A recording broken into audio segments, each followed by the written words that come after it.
And I want to bring in our political panel. Johanna Maska is a NewsNation political contributor and former White House official under the Obama administration. And Scottie Nell Hughes is a conservative strategist and journalist. Thank you both so much for being here. Johanna, President Biden said today, violent speech is not protected. There is a right to protest, but not the right to cause chaos. Did he say enough? Yeah.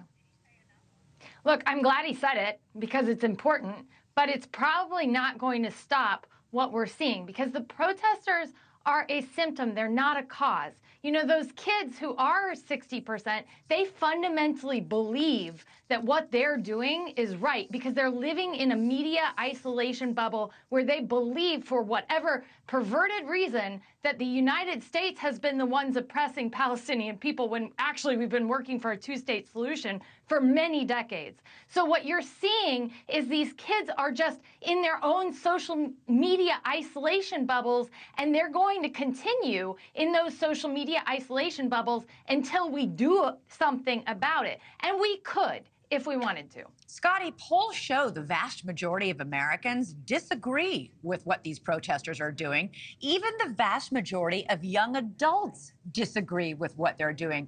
Chris Darwell told me Americans are, quote, grossed out by what they're seeing. Absolutely. And as your reporting is saying, it's not just students that are on these college campuses that are causing this trouble.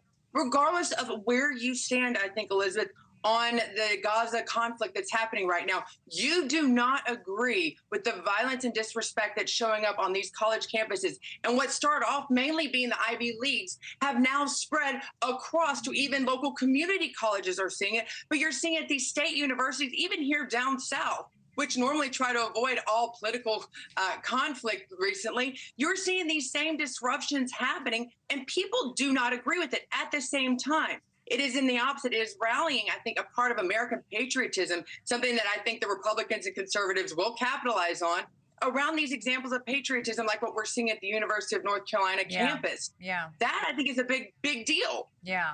You know, Scottie, what do you think of what Johanna just brought up, though? It's an important point, because one of the truly depressing parts about these protests is how cartoonishly, in many cases, these students view the Middle East. There's no nuance in their worldview. Is this an argument for more history classes and less indoctrination on these campuses? 100%. Johanna is right on this. The fact that they are in their own little bubbles, kind of getting what they see on social media, mainly where they're getting their news from, and trying to figure out what is the truth, what is fact versus what is just being fed to them. And I think that's what you're finding out. If you look at all of these man on the streets and the social media that's coming from inside these encampments, they pretty much are clueless. They're just angry. And there's a lot of, I think, gaslighting happening, incentivizing and also justifying their actions. They feel like, I think a lot of these students feel like they're actually fighting for what's right. In reality, they're actually hurting the cause of bringing peace to the conflict happening in the Middle East. And as Joe Biden said in his press conference today, it's having no effect. In fact, it's hurting the conversations that are happening. Yeah, Johanna, part of the problem, I have to imagine, is that the #1 source of news for young adults is TikTok. It's a Chinese-owned company. It is feeding these kids 50 pro-Palestinian videos for every one video that's pro-Israeli. They are all being manipulated.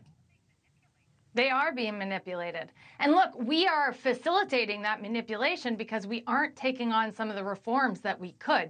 And it's not just TikTok. I mean, this is the same reason why we saw January 6th, right? People were living in social media isolation and they believed that the election was stolen.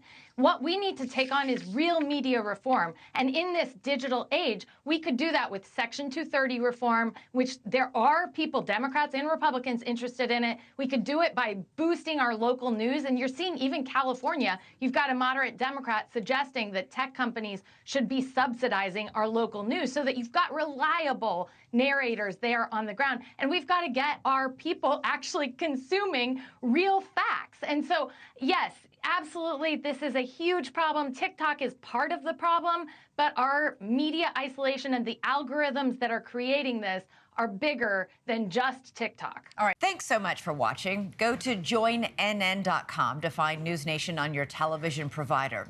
And don't forget to click the red subscribe button below to get more of NewsNation's fact-driven, unbiased coverage.